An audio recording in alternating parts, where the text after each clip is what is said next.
यहाँ से आगे भक्ति चलना है, प्रारंभ करना है, तो आप देख लेना, आप अगर वहां से आगे अगर बढ़े तो सारे सखा सखियां एक एक करके छूटते चले जाएंगे, आप अकेले रह जाएंगे। अच्छा हाँ, मंदिर से कमरे में आना हो तो सखी संग आ सके, क्योंकि खेल खत्म पैसा हजम। पर आपको आगे बढ़ना है भक्ति में तो फिर अकेला रह जाना पड़ेगा। मैंने कल कहा था कि भक्ति ऐसा कर्म है कि इसमें घर वाले परिवार वाले दुश्मन हो जाते हैं। भक्ति ऐसा कर्म है कि इसमें भक्त अकेला हो जाता है, और जब अकेला हो जाता है तो अनेक सारे संघर्ष उसे झेलने पड़ते हैं, अपमान के, बेइज्जती के, कलंक के, बदनामी के, और सबको पचा के जो आगे निकल जाएगा फिर भगवान उसके चरण चूमने आते हैं, फिर उसे सारी दुनिया चूमती है, पूछती है। महाराज आपको क्या लगता है, मीरा को खाली आज मीरा बाई कह के पूज रहे हैं, गीत गा रहे हैं, इतना ही?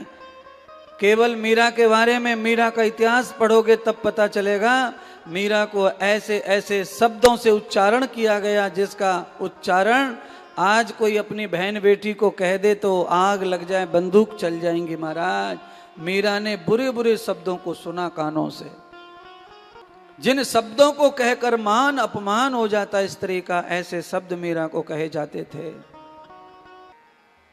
पर मैंने कहा ना, जो अकेला सहन कर ले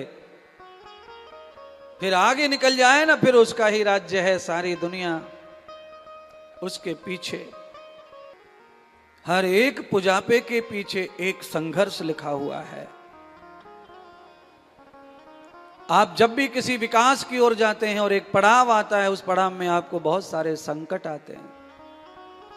उन संकटों को अगर आप झेल गए और उसी तरह लगे रहे तो आपका दूसरा जो पड़ाव है वो ऐसा है, उसमें सर्वत्र लक्ष्मी और भगवान का वास होता है। सारी दुनिया आपको स्वीकार कर लेती है उसी रूप में। आपकी महानता व्यर्थ नहीं जाती है, आपका संघर्ष व्यर्थ नहीं जाता है। पर आलोचनाएं ऐसी बुरी चीज है कि आदमी को नतमस्तक करके पीछे हटा देती है भक्ति के मार्ग से, उन्नति के मार्ग से।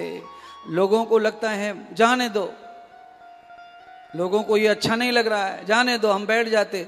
बस जो थक गया बैठ गया वो परास्त हो गया, वो कभी फिर आगे नहीं बढ़ेगा।